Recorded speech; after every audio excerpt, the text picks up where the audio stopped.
Thanks for making the Locked On Ole Miss podcast your first listen every day. We're free and available wherever you get your podcast, including YouTube. We're part of the Locked On Podcast Network, your team every single day. I'm Stephen Willis, and this is an extra edition of the Locked On Ole Miss podcast, and I'm here with Bill Flowers.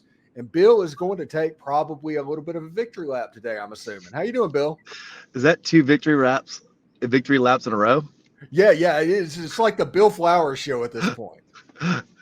Well, this weekend was great. We had the 2003 Cotton Bowl reunion weekend.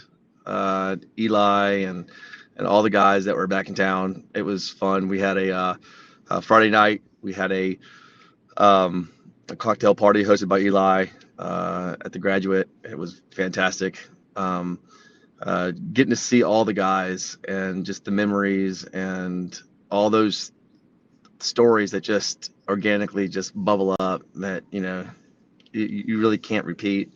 It was fun. It was a great time. So that started the weekend off great. I know a lot of the fans like to see everybody back, and that was great that Ole Miss. I'm glad Coach Cut was back. Yes, Coach Cutcliffe was back. That was great to see him. And again, you got to give a shout out to Ole Miss for putting that together. I think they're really trying to do a better job of bringing back the older teams, the teams that kind of created the platform that they're there. So really, hats off to them. And it was a great weekend from that perspective. And then, and then came the game. That atmosphere was charged. With you being in the stadium, it sounds like, for both of them. Yeah. Which was better, that or 2003? So the memory, I will say this, 100%, there were more people in the Grove in 2003 than there were this time. And the reason why I say that, because I had a buddy who came from Louisiana, and he said, man, we don't have a very good showing. LSU, he's an LSU fan, so sorry guys, I had to bring one up. It was he asked, so I gave him a ticket last year, and he was surprised that there wasn't nearly as many LSU fans there as he was hoping for. And when we walked out of the student union in 2003, we could not believe it. It was a sea. There was 100,000 people in the Grove that year. It was bonkers, and that was amazing. The Grove wasn't overly crowded. It wasn't to the point where you couldn't move. It was like a regular Grove experience. When you got into the stadium, in 2003, when Travis, our DB, Travis Johnson took the pick six, that registered as loud as any stadium in the country. And I would say this was a record-setting audience, and I don't think there's probably a better environment in the entire country that you could have said beat Oxford on Saturday night. It was amazing. It was pure red. It was loud. It was, the Travis Johnson experience, that volume, there were multiple moments like that with this weekend.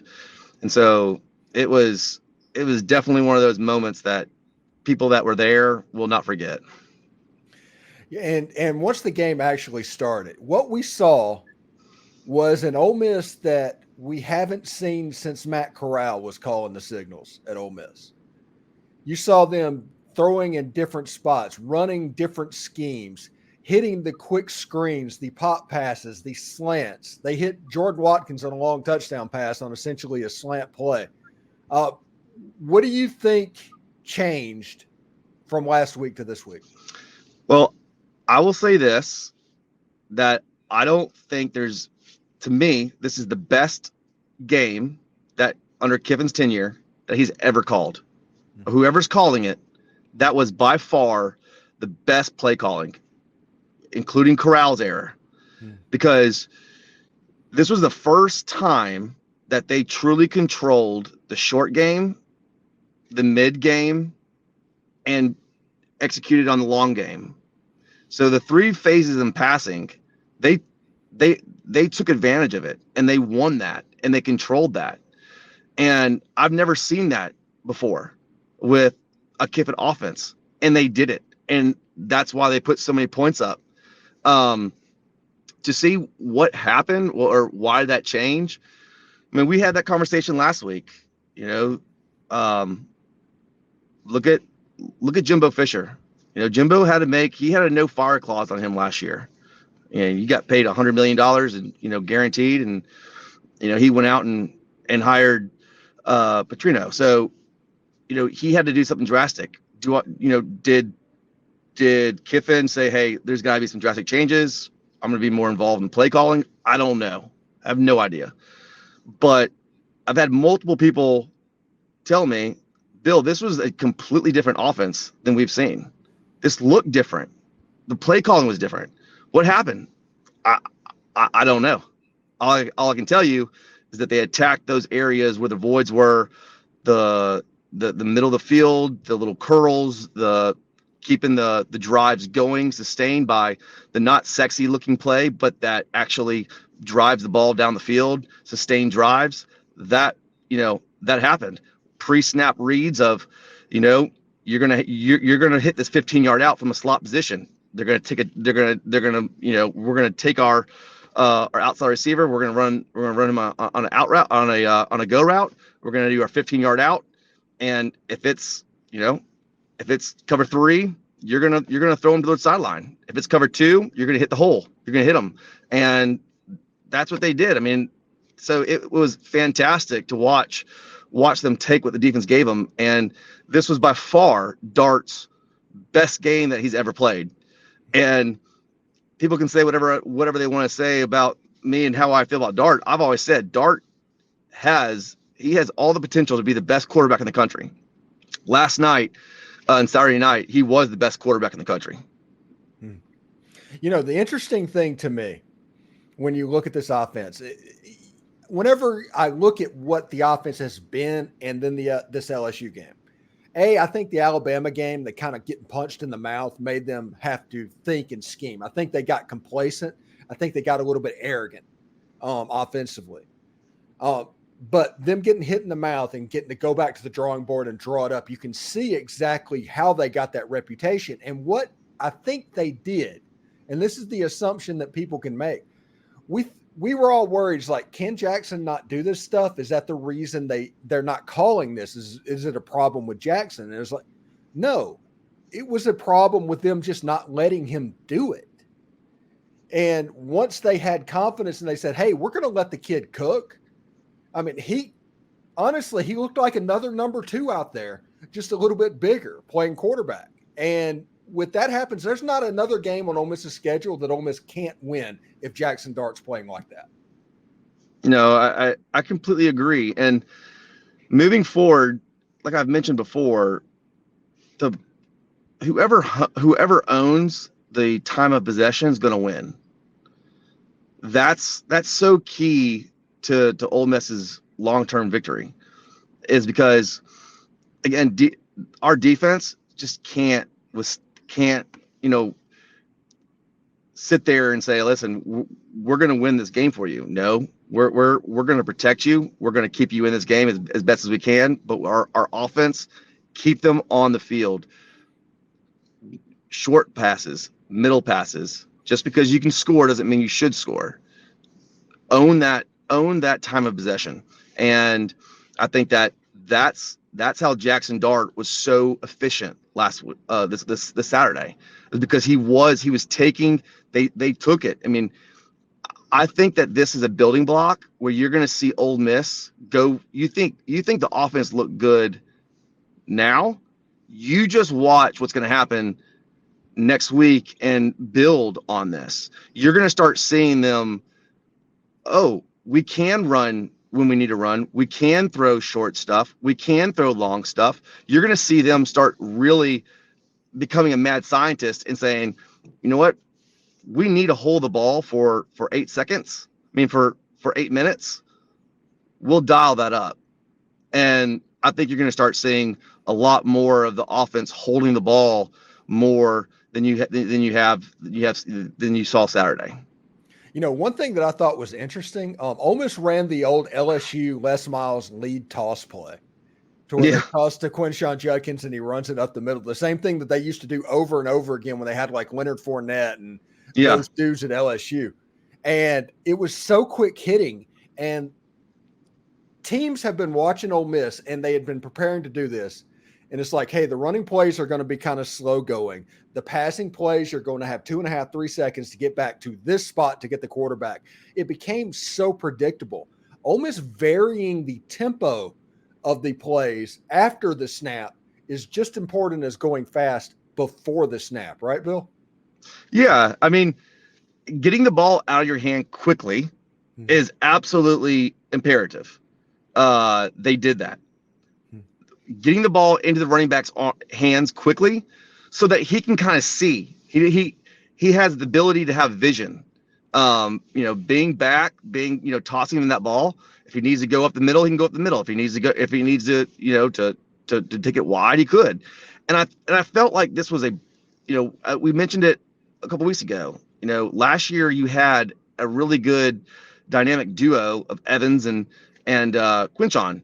Now you're seeing Bentley and Judkins. So, you've got really a dynamic, parity of these guys that really complement each other, that make the defense kind of understand. All right, it puts them in difficult situations. And when Judkins I was so impressed with the power that Judkins brought on Saturday night. Those defensive backs were having to make career decisions. They were like, do I come up and tackle this guy? I mean, I've never seen anybody just completely demand a question mark. Do I come up and hit him or do I not? And those safeties definitely did not want to do that. Yeah, and I think Ulysses Bentley IV, one of the most underrated plays that Ole Miss made during the football game, Ole Miss lined it up in quad receivers, gotten quad receivers at the end of the game. It was their play before the last touchdown play they threw to Trey Harris. And they threw essentially a bubble screen, but it was really just a screen pass where the running back was already outside the tackles. And they threw it to Bentley, and it was just a one-on-one with the outside receivers. And you can see the value that Ulysses Bentley is going to give to this offense forward. Right. Because he is a plus Jerry and Ely. And everything that Jerry and Ely could do, Bentley looks like he can do it at a faster speed. Oh, completely agree. He gives you that dynamic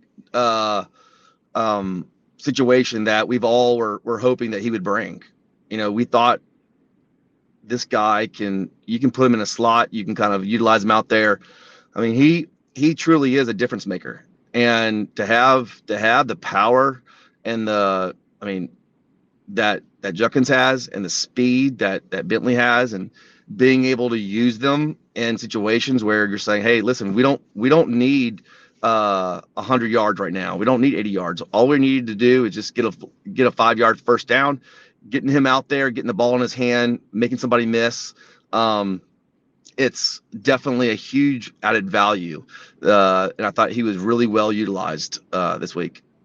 Yeah, and Ole Miss played their first game with a healthy Trey Harris and Caden Prieskorn against LSU, and it actually showed. Prieskorn actually, this is a little bit of a throwback. He had a little bit of Doug Ziegler in his game. Yeah, I mean he played great. Mm-hmm. I mean he was running your true tight end routes. Mm-hmm. Put him in on the tight end position and get him out there, and that's a huge value that a tight end can bring, because you have everybody in. If you widen them out, it kind of hinders a little bit of what he can do. But when you have that tight end that you can put on the line and that you can kind of force a really good matchup. He did fantastic, and I'm so glad that we utilized him the way that we did, with using him in the middle of the field, using him as a 15-yard out, sitting in the hole, and Dart, and kudos to Dart for hitting him and understanding that he's probably going to be my primary read, and utilizing him. We are 5 games into the season, and I think Trey Harris has 6 touchdown passes, 6 touchdown receptions this early in the season. What's the comp to Trey Harris that you've seen from recent Ole Miss receivers? I mean, I would say a little bit of a Metcalf, a little bit, because he's not as physically gifted as him, but he's a big guy, it seems like, and he's got speed and got wiggle. He just embarrassed on that last touchdown. He just embarrassed a couple of LSU defensive backs. Yeah, I mean he really is a jewel, and you can see how important he is to this offense. And again, I think you're going to see Ole Miss's offense only improve more and more. And you alluded to it before we talked about an upcoming game like this. You come off such an emotional high. Now you're coming in to play Arkansas, who notoriously has had our number. Having somebody on the outside like him that you can utilize on the short game and the long game is definitely going to give us a better chance to kind of control things. 2003, coming off that Auburn game, the Ben Obamanu drop pass, Ole Miss wins the game. What was it like the next week? I mean, we were a very mature team, very mature. That we were a lot of games under our belt. So, but when you come off that kind of win emotionally, you have to be really mature to understand that it's the next game. And that's why you see a lot of teams have a hard time mentally getting themselves ready, because it's exhausting, and it's a real thing that you have to be on watch for. So Arkansas is coming in this game traditionally is just absolutely stupid, and that's not even just recent history. You played on the team that went 7 overtimes, right? Whenever this Arkansas game and all this weird stuff happens, what goes through your mind? I mean, like just from a hit, like you said, historically, they're going to give you all that you want. Hunter Henry throwing the ball back, that stuff like that. You're like, don't let it come down to the last play, because they have some voodoo stuff that they just pull out. So you can't let, like, if you have players that truly understand the historical relevancy of this game, and and that goes for the coaching staff too, because coaching staffs change and they don't understand the history behind it. This is where you really want to make sure that you control the tempo all the time. You don't want there to be a situation where you're having to defend the last play of the game. You want to keep our defense off the field when as much as possible, control the ball, but when our defense does get on the field, that they can be as fresh as they possibly are, pin their ears back, and make their offense make mistakes. That's what you saw our defense do. We made them make some mistakes. We made them, against LSU, fumbles and capitalizing on that. They play the best when they are full speed and they can pin their ears back. And so I think with a game like this, with Arkansas, you just have to control it, and you have to put yourself in the best position to win and keep it from being one of those toss-up situations. because historically it doesn't go well for us. Yeah, and there's been some weird situations, and I'll give my pick a little bit later on the week. But what's the score prediction for this game? Let's say 42-21. 42-21. Okay. Honestly, I'm not far off from where you are. But yeah, I think Ole Miss is going to control the tempo as well. Bill, thank you so much for stopping by. And thanks everybody for making the Locked On Ole Miss podcast your first listen every day. We're free and available wherever you get your podcast, including YouTube. We're part of the Locked On Podcast Network, your team every day. Just remember, get one person to watch the podcast. And if that happens, this is something that the Ole Miss sphere has not seen before. So let's grow this and make it to where we have to be heard. Anyway, Bill Flowers, thank you so much for stopping by.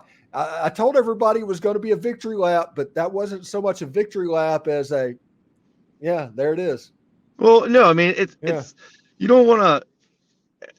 Kiffin, I think, Kiffin is a mastermind. There's no doubt about it. And if you had to put my hand on the fire, I would say he took control of the offense. That's what I'm saying. I don't know if that's true or not. I could be completely wrong, but when you have the mass hysteria that you had coming into this game, and understanding that things need to change, and there's voids that are there, and that they're not being attacked, and it makes sense, and they are. That's the only thing I can think of. But I mean, listen, Kiffin knows more about football than 99.9% of the people in this world, and if our offense changes pretty dramatically, because I've never seen them do this, I would think that he would have to be, his handprints on it. So I was glad to see it. I was glad that happened. So whatever happened, I just hope it continues to do that. Yep, and we are on to the Arkansas Razorbacks. Check it out on SiriusXM channel 190. You can check it out there, or you can search Ole Miss Rebels, and you can catch the Locked On Ole Miss podcast there as well. For Bill Flowers, I'm Stephen Willis. I hope everybody has a good weekend, and of course, hotty toddy. Hotty toddy.